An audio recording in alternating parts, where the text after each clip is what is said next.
Navy's frontline fighter at the beginning of World War II. And if you've ever flown through Chicago's O'Hare Airport, that was named after Butch O'Hare. He early in the war, the Japanese were attacking his carrier, I believe it was the Lexington, and he shot down 5 enemy bombers by himself in one mission because his wingman's guns jammed, was unable to fight. He received the Congressional Medal of Honor for that. We're going to skip the one with the engine cover off for now, but we're going to come to it a little bit later. The next one on the right, with the stork below the cockpit there, that is the Supermarine Spitfire, British aircraft, built as a point interceptor, high maneuverability, very good, had an elliptical wing, great fighter, well known for being used during the Battle of Britain. Even though the Hurricane actually shot down our aircraft, that's the one that everybody thinks of. The next 3 aircraft you see on the right are the Curtiss P-40 Warhawk. It was our frontline production fighter at the time we got into the war. Probably best known for the AVG or the Flying Tigers, which the middle one there is marked as, with the Chinese nationalist markings under the wing. Great aircraft. Above 15,000 feet though, the Allison engine started to drop off in performance because it has single-stage superchargers. However, with the best we had, the British were flying some and they wanted more. They came to North American Aviation and said, we'd like you to build some under license for us. North American said, how about we build you a better fighter instead of that? And the British said, but we need it in 120 days. North American said, we can do that. The result of that promise is off your left, the P-51 Mustang. Originally built for the British. It had ready to be flown in 108 days from the time they started, with the exception of the engine wasn't ready, so it went to about 140 days. But it was still limited by having the Allison engine above 15,000 feet. Not so good. So the British came up with this engine we've got in our Spitfire and our Hurricane. The Rolls-Royce Merlin is great at altitude. Let's put that in it. And it became the world beater that it is now. They were able to hang a drop tank under each wing to carry more fuel. They put a fuselage fuel tank behind the pilot, and with that fuel, they can now fly this aircraft at altitude all the way into Germany. The head of the German Air Force, the Luftwaffe, Hermann Goering, was quoted after the war saying that when he saw the P-51 over Berlin, he knew that the war was lost. Because before this, the German fighters had waited until our escorted bombers were unescorted, because the shorter range fighters had to turn back because they were running out of fuel. And then they would decimate them. In one mission with Schweinfurt, they shot down 60 bombers in one mission. That was 600 guys down. Well, now the Mustang could fly all the way with them, and they immediately started to take out the Luftwaffe. It was the changing point of World War II in Europe. On our right, we have our recreators, our reenactors. They are representing the men and women who served on the ground during the war. As you can see by the tents, sometimes their accommodations weren't so great. They might be in that in the burning summer, they might be in that in the cold of winter, but they still work. While the pilots and air crew were rotated, they might fly a certain number of missions or a certain number of hours, then they rotated home. The ground crew were in for the duration of 6 months, so they were there for the whole war. The pilots came back if their aircraft had damage or an engine problem. The air crew worked all night to get those back up in the air. So in the morning when he came, he had an aircraft to be able to use.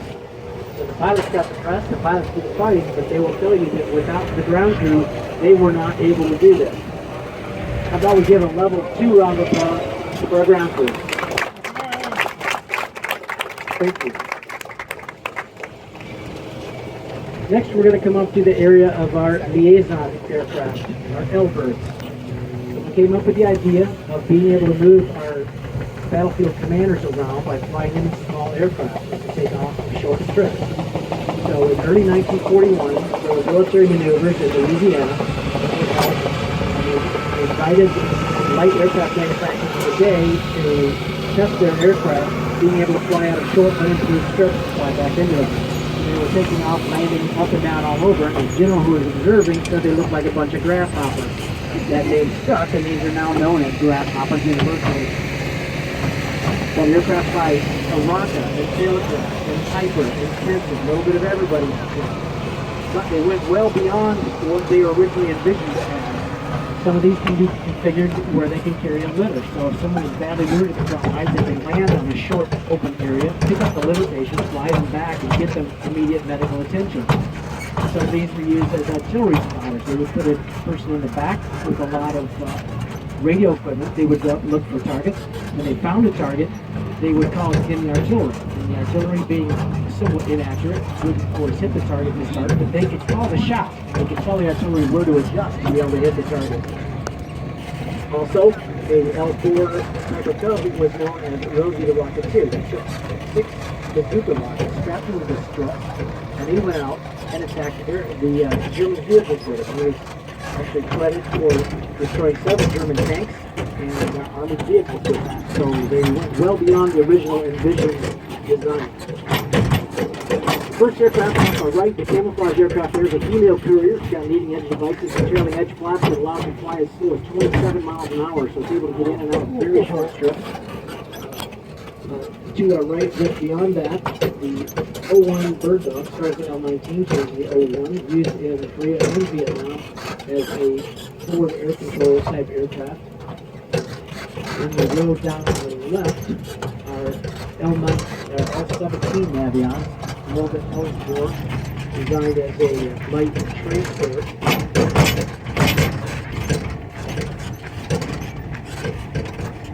Originally started to be built by Navion and bought out by Ryan, so it's also Ryan production.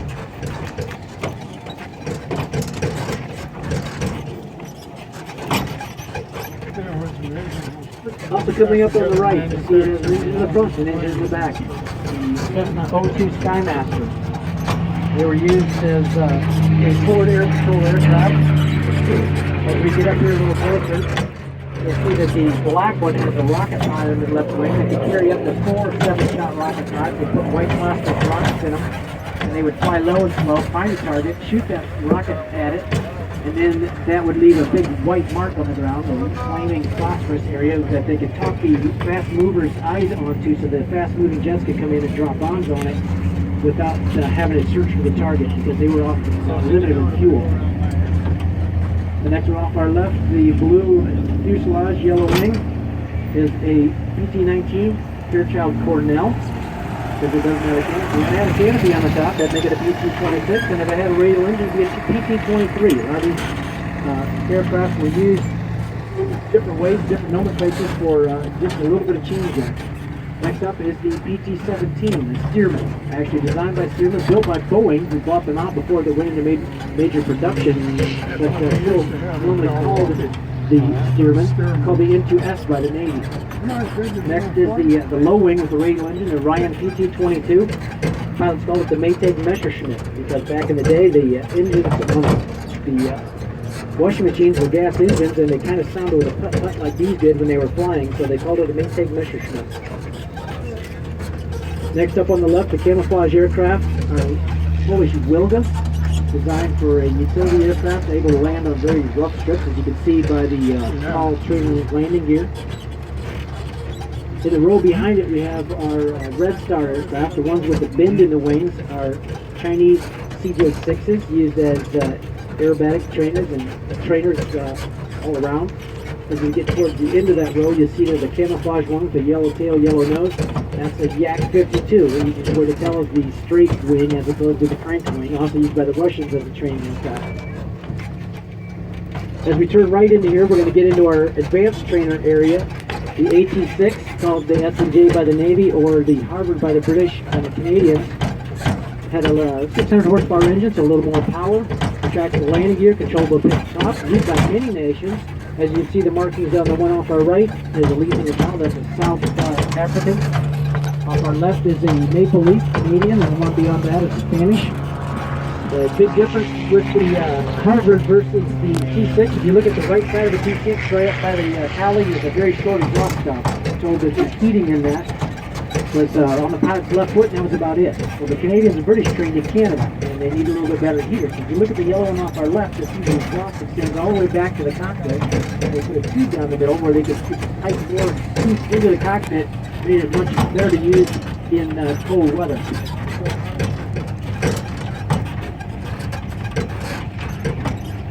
Used as late as the Korean War as a light attack or a forward observation aircraft. It could also be armed with machine guns in the wings for the light attack role and drop some light bombs.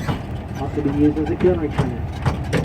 A couple examples of our right front again is the PT-17 or the N2S as the Navy called it. Across from them, a British design trainer basic trailer. For 20 years used, designed and built by the Avalon aircraft, the Chipmunk.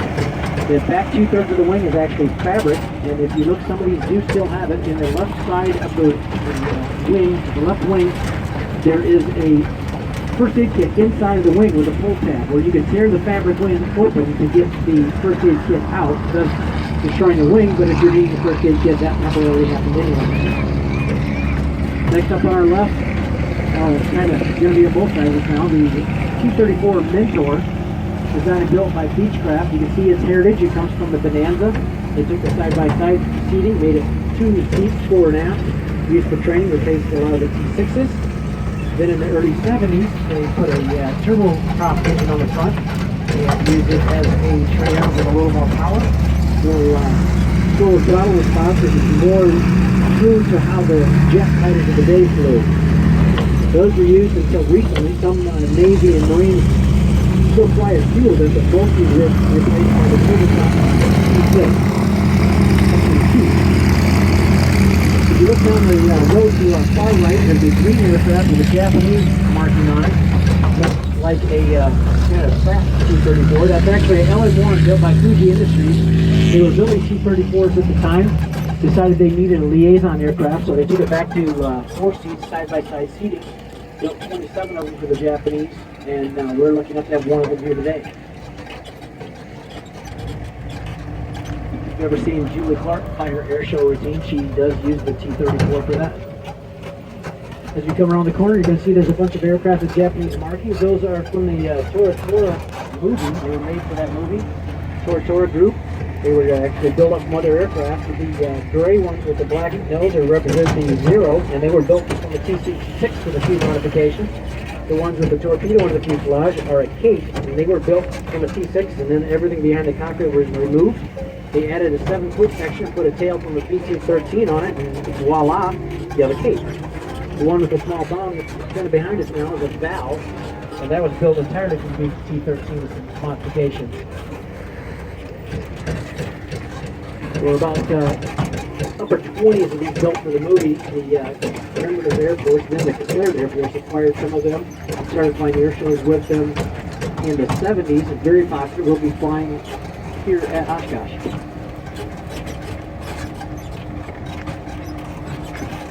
First time with the driver, so deciding which way we're going to go here. We're going left.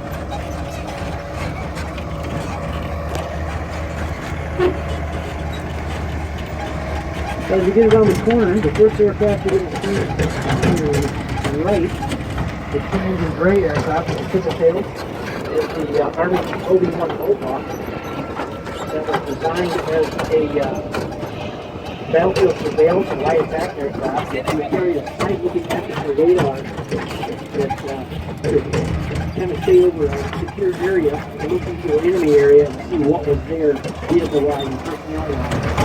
Used by the Army for quite a few years. This aircraft on it is the B-25, in this case as the Devil Dog, a PBJ, as the Navy Marines called it. They have a bomber nose, or as you see in this one, a gun nose. It's got 8 machine guns in the nose, and there's 2 on each side of the fuselage. Normally it would also have a turret on the top to give it a considerable punch for low altitude attack of Japanese shipping. If you were listening to Dwayne Cole a little earlier, sitting in front of him was a B-25H, which actually has a 75mm cannon in the nose. The heaviest weapon put on an aerial aircraft by the U.S. in World War II. I'll explain that they thought the aircraft actually stopped in the air when they fired it. And along with Dwayne Cole, he was the co-pilot for Jimmy Doolittle. This aircraft was well known for flying the Doolittle radio. They took him, even though it was a medium land-based bomber, they put them on an aircraft here, the Hornet, 16 of them, flew them off and attacked Japan. They were supposed to launch 400 miles out, attack, and then land in China. They were detected before that. They had to launch early, and they took off anyway, knowing they wouldn't make it to China. Did the attack, made the Japanese lose face because they told people there would never be an attack at their homeland, and it caused them to bring fighter aircraft home to defend the homeland that could have been used in other theaters. So it had a very big effect for the small damages. And the aircraft on the right, RB-3, is the one I was talking about with a 75mm cannon. They were telling an anecdote that the first time a pilot took his trip and fired, he fired it without telling the crew, and they all threw out the hatches and put their chutes on because they thought they'd hit something and they were all going to bail out. So he learned after that, he always told them before he was going to fire it. The next aircraft with Mickey on the nose is a Lockheed Lodestar with a derivative used by the Navy as a transport. It's actually an R-5O. Then the next aircraft beyond that you see is an example of the bomber nose B-25. A lot of these modifications were made in the field in the Pacific. They were used in all theaters, but a lot of the Pacific has a low altitude strafer and bomber. They use small, they call it paraphragmentation bombs. They're like very low, drop them, and they would slow down so that the aircraft wouldn't get caught in the explosion. The next aircraft we have, the large camouflage aircraft, is the C-123 Provider. It was actually designed initially as an assault glider. Then the radial engines were added to make it a cargo aircraft. Used in Vietnam, they found out that they needed to get in into and out of a little bit shorter strip. So as you see between the radial engines and the drop tanks, it added a jet engine on each side that was used to give a little punch to take off. If you're familiar with the defoliation that they did in Vietnam, the C-123 was the aircraft used in that spray operation. Kind of off our left far over there, you can see some helicopters from the Vietnam area. There's a OH-6 Coyote, a UH-1 Huey, and an AH-1 Cobra. All used in Vietnam. The Cobra is actually still flying in some versions with the Marines today. The white aircraft, this is a similar aircraft, actually is used by the military as a short Sherpa. The blue and white Cessna 310 we're coming out to is used by the Air Force as a light transport out of U-3. After they had them a year, they did a study to find out how economical they were, how much they were flying them for $12 an hour. Then we're coming up to our Beech-18 derivatives. The first one is the C-45, the Expediter. It was used to carry cargo. The next one is actually a post-war aircraft where they kick the tail wheel up under the nose. That is a Beech-18 of the U.S. The next one with the yellow on the wing is actually the C-45. If you look beyond that one, you see the next one has an Astrodome in the top. That makes it an 18-7 Navigator. It was used for navigation training. The next aircraft behind that has a glass nose, another Beech-18 derivative, but this one is used for bombardier training. It had a bomb tight in the nose with a small bomb bay where they can drop targets from. And they also, as you can see on the top, have a turret with a small machine gun in it, so they can train gunners also, and that made it the AC-11 Kansas. Same airplane, a lot of use. The next aircraft, the high-wing white and blue, the Commander, the U-4 in the Air Force usage, actually was used by President Dwight Eisenhower as an Air Force One. The next aircraft is the twin diesel aircraft, is the Cessna Bobcat, made mostly of wood. The team called the bamboo bomber, used for training and light transport. If you are familiar with the television show Sky King, it's actually a derivative of the T-50, which was the first aircraft that Sky King flew. Next in the row is the HG-16 Grumman Albatross, used in Korea and Vietnam for search and rescue. This ran in Coast Guard markings, celebrating their 100th anniversary. This aircraft is designed for search and rescue and recover down crews. They actually land and take off in waves of 10 to 12 feet. So very, very useful.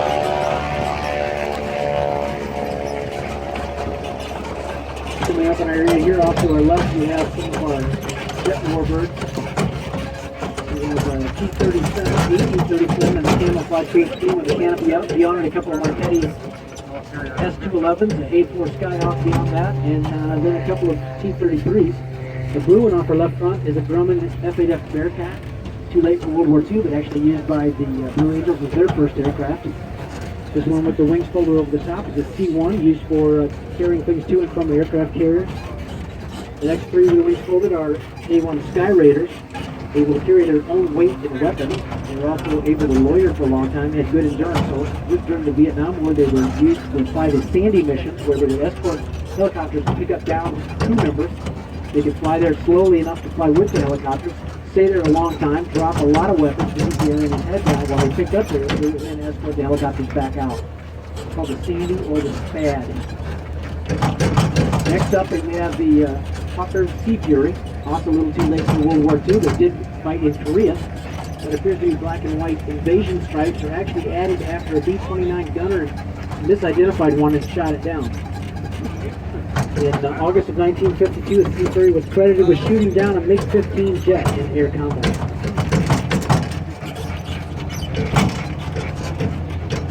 The aircraft that's directly ahead of us, we're coming up to the Grumman Avenger, designed as a torpedo bomber, but also carrying bombs inside the fuselage.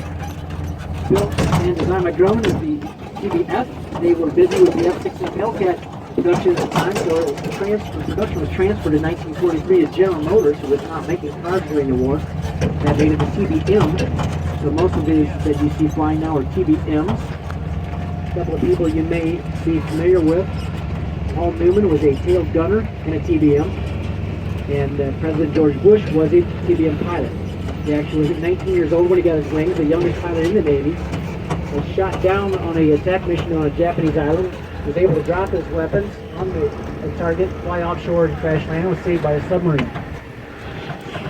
One of the most unusual victories for a Grumman Avenger.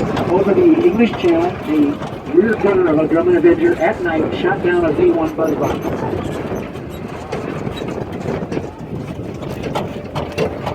On the left is number B-25, this man Russian marking, left east. On the right, the F-4 Corsair, chance block. The first single-engine aircraft in the United States had to do 400 miles an hour double flight. In production from 1942 till 1953. That's the problem with getting on and off carriers to start with. They made some adjustments at the end of the war. They were able to do it, but most of the combat missions flown by the Corsair were flown from land bases by the Navy and the Marines. The Marines loved it.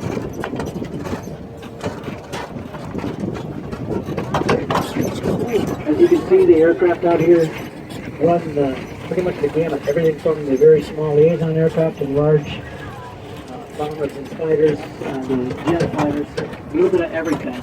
These pilots and mechanics keep these aircraft flying so that we're able to see them in their element as opposed to just seeing them sitting on the ground. You two can be a part of that by joining EAA Warbirds of America and helping to support these aircraft flying. It's a great cause. Hope you can be a part of that. If you're wondering sometime during the day what to do, in the morning and the afternoon they have the Warbirds in review where they bring an aircraft over right by the bleachers by where you signed up. They'll have a pilot influence or someone who owns it now, such as Dwayne Holt. You'll learn something new every time. You think you know everything about aircraft and they'll come up with something you've never heard before. Great program and something that'll take you into good time. Also, you may want to look around there on the ramp. Right in front of us as we go out here. There's some unique aircraft out there. There's a C-47 Thunderbolt, Republic built, which was really the first aircraft that we had in numbers in Europe to do the escort for the bombers. Very strong aircraft, did a lot of ground attack in the world, the radial engine very tough. Some of them were known to come back with one of the cylinders from the engine completely shot off and still running. Another aircraft you don't see many of out there is the B-39 Aeronca, green one with the red nose. First aircraft designed around a weapon. They wanted to use the 37mm cannon, so they made it so it could fire through the propeller hub, which made them move the engine actually behind the cockpit. So if you look at the exhaust stubs, they're all behind the cockpit. It's got a very high roll rate, below 265 miles an hour. It could actually outroll a zero, but very altitude limited by its alpha engine. Off our right is the Warbird gift shop. I thought that I had a great Warbird aviation library. Found out I did not. You walk in there, you'll be awed. Amazing things to purchase. And where we're going to stop up here on the left is with the red and white striped tent. EAA Warbirds of America. You can join there.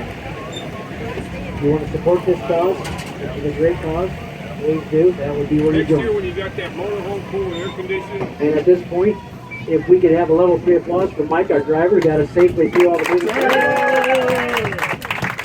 Thank you very much, and you may exit now. The merchandise off your right, the Warbirds of America off your left. Thank you for your stay.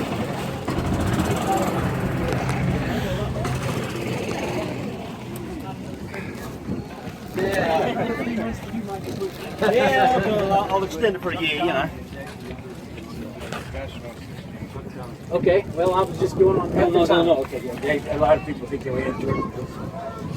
Okay, so okay, I will stop saying that. Thank you very much. They went on for a long time. It was only a few years ago. That they found out. Okay. But he was just by just a couple of months. All right, I appreciate that. Thank you for that information. I wanted former owners about 2 weeks. Okay. And I got meetings like Okay. All right. Thank you. Gentlemen, this tram does not start here. If you want to do the Warbird tour, you need to get off and go. Look, turn around, look at me. There you go. You need to go to the tent over behind these bleachers over there. That's where you sign up for the tours. It does not start here. Hey, just want to say thank you very much. You're very knowledgeable. Thank you. Appreciate it. Thank you. good job right there.